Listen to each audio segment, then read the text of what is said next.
Selamat malam pemirsa, saya Tina Talisa, Anda menyaksikan Talk to iNews. Mulai minggu kemarin kita sudah bersiaran hari Senin, Selasa, Rabu, dan Jumat. Dan hari ini, hari Senin, kita kembali bersama dengan Anda sampai pukul 9 malam waktu Indonesia Barat. Anda kami undang untuk memberikan pertanyaan atau komentar melalui iNewsTVmobile.com. Dan malam hari ini kita buka dengan informasi yang datang dari Arab Saudi. Calon jamaah haji Indonesia yang menjadi korban jatuhnya krain di Masjidil Haram Mekah bertambah menjadi 10 orang. Total korban sejauh ini menjadi 111 orang, semuanya dimakamkan di pemakaman Soraya yang merupakan pemakaman khusus bagi jamaah haji dan umroh yang meninggal di Arab Saudi.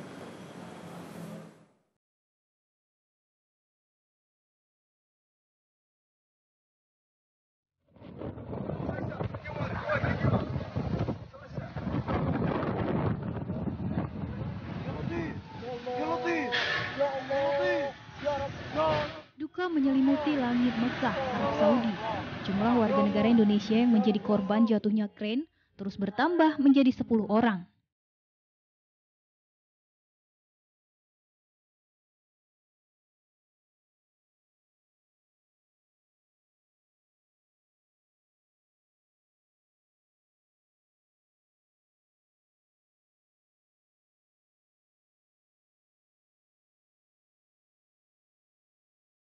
Lantas, di mana mereka akan dimakamkan? Hampir semua jemaah meninggal dimakamkan di Tanah Suci, tepatnya pemakaman umum Soraya. Pemakaman Soraya berada di pinggiran kota Mekah, sekitar 4 km ke arah Masjid Ja'ronah, atau sekitar 20 km utara Mekah. Luasnya mencapai 4 hektar persegi, dan hanya dikhususkan bagi jenazah asing yang melaksanakan haji dan umroh. Setiap makam yang sudah berusia 3 tahun akan ditambah lagi dengan jenazah yang baru. Hal ini dilakukan karena keterbatasan lahan untuk pemakaman. Jika ternyata tubuh jenazah yang ada masih utuh, maka akan digali lagi di bawahnya dan menanamnya lebih dalam agar jenazah yang baru dapat ditempatkan di atasnya. Pada sisi lain makam diberi barisan potongan tiang menyerupai paralon, berdiri tegak setinggi sekitar setengah meter di atas tanah, sebagai tanda bahwa di bawahnya telah ada kerangka atau jenazah manusia.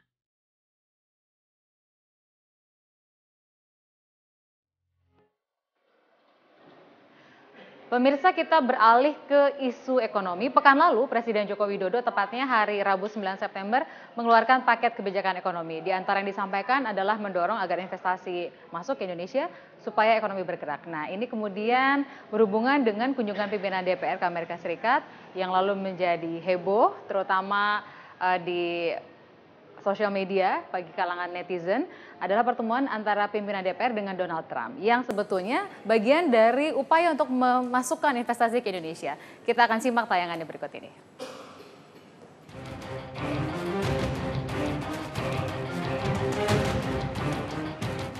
Pertemuan antara anggota DPR dengan pengusaha Donald Trump di Amerika Serikat terus menjadi polemik. Padahal anggota DPR berkunjung ke Amerika untuk menghadiri pertemuan tingkat parlemen. Usai pertemuan, para anggota dewan bertemu Donald Trump untuk membahas investasi di Indonesia, sebab tidak mudah menarik minat investor asing ke Indonesia.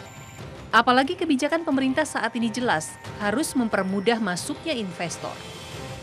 Ketua DPR menekankan kepada Trump Corporation untuk lebih banyak lagi melakukan investasi. Karena kita butuh itu sekarang ini. Ketika kita melihat ekonomi kita mandek, maka kita perlu injeksi dari luar dalam bentuk investasi. Sebelumnya, CEO MNC Group Haritanu Sudibyo berulang kali mengingatkan pentingnya investasi baru masuk ke tanah air. Itulah sebabnya Hari berharap dukungan pemerintah dan berbagai elemen bangsa agar bersama-sama menciptakan iklim investasi yang sehat. Tantangannya itu bagaimana bisa meyakinkan mereka, itu tantangan utama. Ya, tidak mudah. Mungkin kita bisa meyakinkan, tapi mereka nggak yakin dengan keadaan Indonesia. Bisa saja. Jadi sama kitanya yakin, tapi sama kondisi sekitar kita mereka tidak yakin. Ya kita yang memberikan janjilah kepada Trump bahwa pelaksananya akan baik, ya sehingga mereka percaya. Itulah kenapa ada kerjasama ini. Terkait kiprah Trump di Indonesia, manajemen Trump dan MNC Group sudah terjalin jauh sebelum kunjungan pimpinan DPR berkunjung ke New York. Kesepakatan keduanya dilakukan pada tanggal 14 Agustus 2015 lalu saat kunjungan MNC Group ke New York City. Nantinya kerjasama itu akan menjadi resort pertama Trump Hotel Collection di Asia. Itulah sebabnya komentar negatif terkait kunjungan pimpinan DPR di New York dinilai tidak mendukung investasi masuk ke Indonesia. Presiden dan Koalisi Indonesia Hebat seharusnya mendukung karena investasi Trump di Indonesia akan mendorong pertumbuhan ekonomi nasional yang sedang melambat. Investasi itu juga akan membuka lapangan kerja baru yang saat ini amat dibutuhkan masyarakat Indonesia. Suasana politik dan ekonomi yang tidak kondusif membuat investor ragu untuk menanamkan uangnya di negeri ini. Apalagi dengan membuat isu politik dan menyeretnya ke dalam perekonomian, semakin membuat investor tidak yakin. Urus saja moralmu, urus saja akhlakmu, peraturan. Tim Liputan MNC Media melaporkan. Kami mau tegakkan hukum. Setelah lebih dari sepekan menuai kontroversi, ramai dibicarakan, lalu kemudian hari ini siang tadi dilakukan jumpa pers oleh Ketua Dewan Perwakilan Rakyat Setia Novanto dan Wakil Ketua DPR Fadlizon, yang dua orang ini adalah tokoh utama yang disebut-sebut oleh media, baik itu media konvensional maupun media sosial, soal kehadiran mereka dalam konversi pers acara bakal calon presiden Amerika Serikat dari Partai Republik, Donald Trump. Dan pimpinan DPR Setia Novanto juga Fadlizon mengklarifikasi kehadiran mereka dalam acara tersebut. Pemberitaan yang menyudutkan bahwa keduanya melanggar kode etik dan undang-undang juga ditampik oleh mereka karena sesungguhnya kehadiran bukan atas permintaan dari pimpinan DPR melainkan permintaan dari Donald Trump. Permintaan itu dilakukan usai pertemuan tertutup untuk melakukan investasi di Indonesia. Dan yang juga disanggah adalah dukungan dari pimpinan DPR atas pencalonan Donald Trump sebagai bakal calon presiden dari Partai Republik. Di samping itu, Ketua DPR juga mengaku sudah melaporkan hasil pertemuan kepada Ketua Umum dan sejawatnya di Partai Golkar. Pada saat ramai pun saya selalu berkomunikasi, karena komunikasi kita juga aktif. Kepada Bambang juga saya sampaikan, saya betul menyampaikan, saya menghormati tentu sebagai fraksi, saya tetap memberikan informasi supaya jangan sampai memberikan suatu informasi yang salah kepada siapapun. Anda saksikan gambar tadi, Ketua DPR sedang berada di DPR, sekarang bersama dengan kami di Talk to iNews. Selamat malam Pak Ketua. Selamat malam. Apa kabar? Apa kabar? Baik. Ini yang menyenangkan bagi kami adalah menyempatkan hadir di sini untuk membuat kita semua paham soal apa yang sebenarnya terjadi selama di Amerika. Pertemuan ini kan disebut-sebut bukan pertemuan satu-satunya untuk menarik investasi. Boleh digambarkan dalam total kunjungan tersebut sebetulnya ketemu dengan berapa pihak totalnya? Iya. Sebenarnya ini kan kunjungan yang sudah dirancang sejak 6 bulan yang lalu, bahwa saya akan rapat dengan Ketua Parlemen Amerika Joe Biden ya. Tapi dalam situasi itu tentu saya harus tanggal 31 sampai tanggal 2 itu ada acara Interparliament Union atau IPU yang diselenggarakan 5 tahun sekali, yang biasanya itu diselenggarakan ada di Swiss ya, di Geneva, tetapi ini diadakan di New York. Nah, untuk saya harus pidato dengan di depan 148 negara, di mana di dalam pidato itu satu-satunya dari Indonesia saya mewakili adalah menyampaikan pidato saya mengadakan suatu reformasi 70 tahun Perserikatan Bangsa-Bangsa atau di PBB. Reformasi ini saya lakukan karena tentu keadaan itu ada dua hal. Adanya suatu perdamaian, ternyata saat sekarang itu masih terjadi perang, baik di Palestina, di Yaman, dan tempat-tempat negara lain. Dan yang kedua dibilang demokrasi, tetapi ada veto. Jadi ini menurut saya ada yang harus distandarisasi sehingga perlu adanya suatu reformasi yang sistemik. Nah ini tentu di dalam hal panelis hanya 5 negara, ini kita satu-satunya yang dipuji oleh panelis karena dilihat Indonesia mempunyai suatu DPR yang kuat dengan pemerintah yang kuat untuk menjaga kesinambungan kepada ekonomi yang kuat. Nah, setelah selesai dalam waktu sampai tanggal 2, nah ini dalam jeda yang saya diundang oleh kepala-kepala negara yang rencananya adalah jam 3, ini ada waktu yang dimana pihak-pihak di Donald Trump untuk menyampaikan untuk bisa bertemu. Saya waktu itu berpikir bahwa ini ketemu Donald Trump ini semua tahu bahwa ini adalah pengusaha yang sukses ya, yang saya melihat di situ. Nah, jadi kita tentu menyadari bahwa saya selaku Ketua DPR Republik Indonesia bahwa aktivitas saya ini adalah aktivitas yang bukan untuk kepentingan pribadi tapi untuk kepentingan nasional.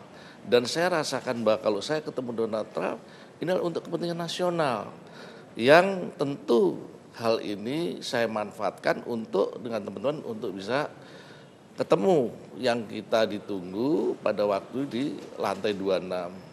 Nah, waktu di sana sudah ketemu para direksi-direksi yang menurut ceritanya sudah beberapa kali di Indonesia.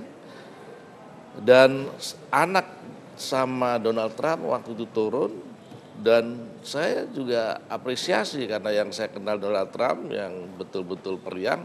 Ini lebih periang gitu ya, dia betul-betul memberikan kesan yang saya lihat seorang pengusaha yang mempunyai bobot yang sangat tinggi, lobbyis yang besar gitu, menceritakan bagaimana Indonesia dengan negara penduduk Islam yang tertinggi dan juga di Asia Tenggara adalah terbesar, Amerika Serikat adalah superpower, ini perlu diadakan suatu kesinambungan.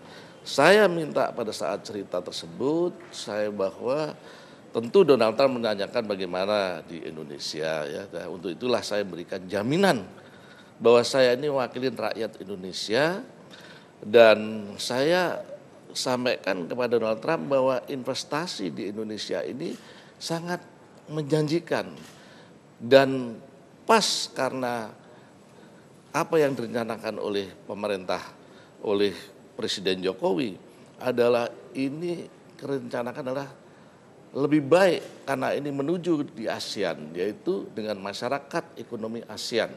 Jadi ini menjanjikan sekali. Mas Donato, jadi gini, niat yang baik, upaya yang baik, bekerja sama dengan sebanyak mungkin pihak pada saat kunjungan ke Amerika, tapi kemudian di tanah air jadi berbeda gitu persepsinya. Dan pasti nyampe kan selama rombongan ada di sana. Saya ingin tahu, seterkejut apa Anda mendengar, menyimak apa yang tersaji di media di tanah air saat Anda masih di sana? Ya, jadi saya melihat ya, memang ini buat saya ini, karena saya merasa bahwa saya ini tidak dalam rangka mendukung Donald Trump ya. Tapi yang saya waktu itu sudah pamit kembali pada saat turun tuh Donald Trump bilang, saya mau konferensi pers. Kalau Anda sebagai ketua DPR tentu saya sangat menghargai. Kalau melihat, lah saya berpikir tadinya saya mau langsung pulang. Tapi kita nggak nyangka waktu begitu sampai di bawah. Karena itu di gedungnya Donald Trump ya Mbak ya. Itu di sana, waduh ini semua wartawan, pegawai dan juga penduduk atau masyarakat di sana itu sudah kumpul di sana. Saya nggak mungkin bisa belok ke kanan sehingga terjadi atau di depannya. Dan saya menyadari itu kita semua mencopot semua pin kita, pin saya, pin DPR ya, karena ini saya selaku masyarakat saya melihat. Selesai, saya mau pamit karena saya bersama-sama anaknya ngobrol gitu, saya lihat wah bagus juga ya di cara-caranya gitu ya. Ini bagus untuk pendidikan politik di Indonesia saya pikir ini karena ini konferensi pers dengan terbuka, dengan santai gitu ya. Tapi saya mau pulang gitu karena dia udah selesai, dia turun melihat saya gitu, melihat saya ditarik. Mr. Novanto, ditarik saya pikir ada apa, ternyata disampaikan ini Ketua DPR Indonesia dan saya tentu disukai di Indonesia. Saya sebagai orang Timur Masa saya bilang no, nggak mungkin kan, kecuali yes. Jadi pilihan Mas Novanto adalah mencopot PIN DPR sebagai bentuk pernyataan bahwa hadir di situ sebagai diri pribadi, bukan sebagai anggota DPR. Saya sebagai rakyat lah, saya harus hadir. Meskipun menurut Mas Novanto agak wajar nggak kalau publik kan Mas Novanto itu adalah ketua DPR, jadi udah nggak bisa lagi nih memisahkan antara diri seorang Setia Novanto sama diri atau peran sebagai ketua DPR. Ya, memang saya menyadari bahwa saya apapun di dalam kapasitasnya, tentu saya menyadari aktivitas yang saya lakukan itu adalah tentu mewakili hal-hal yang berkaitan bukan pada pribadi tetapi masa nasional. Tetapi saya berpikiran bahwa dengan Donald Trump itu ada hal-hal yang saya pikirkan bahwa karena Donald Trump pada saat bertemu saya di atas menceritakan rencana investasinya yang cukup besar, ya, dan akan membangun hotel bintang 6 yang terbesar di Asia. Saya berpikir lebih jauh lagi pada waktu itu adalah perekonomian kita secara global dilanda dunia, sehingga efeknya di Indonesia karena Amerika bunganya dinaikkan, sedangkan Cina devaluasi turun kan naikkan 3,5%, mau naik 10%. Kita dalam keterpurukan ekonomi. Masih ada orang yang lirik gitu ya. Nah, saya harus berpikir Donald Trump ini harus mau investasi di Indonesia karena ini menjanjikan kan. Okay. Saya berpikir bagaimana para pengusaha-pengusaha lain itu juga akan dilakukan. Nah, kenyataannya alhamdulillah mau. Ternyata saya dari meskipun sana. Meskipun ketua DPR dalam tanda petik jadi korban begitu. Ya, saya. Atau pengorbanan hamba rakyat itu. Ya, saya tentu menyadari bahwa ini tentu masyarakat ada hal-hal yang menilai hal ini apakah salah atau tidak. Tapi buat mereka-mereka tentu saya minta maaf ini kalau ini bisa menyulitkan rakyat. Tapi kita kan dalam perekonomian ini, Mbak, jangan lupa. Saya ingatkan kepada Donald Trump bahwa bagaimana kita bisa menarik tenaga kerja kita ini sebanyak-banyaknya. Kedua, saya minta bagaimana komponen lokal itu betul-betul bisa digunakan. Dan mereka welcome sekali karena situasi sekarang ini PHK di mana-mana ya. Dan sekarang ini dolar ini makin naik 14.300 pada waktu 4.200 Mbak. Jadi saya lihat bahwa ada hal-hal perekonomian kita perlu adanya kita mendongkrak pertumbuhan ekonomi. Tapi semua ini kan untuk kesejahteraan rakyat. Baik, kita stop dulu di situ. Kita masih lanjutkan, masih ada segmen berikutnya dengan Ketua DPR Setia Novanto sesaat lagi. Tapi ini penting.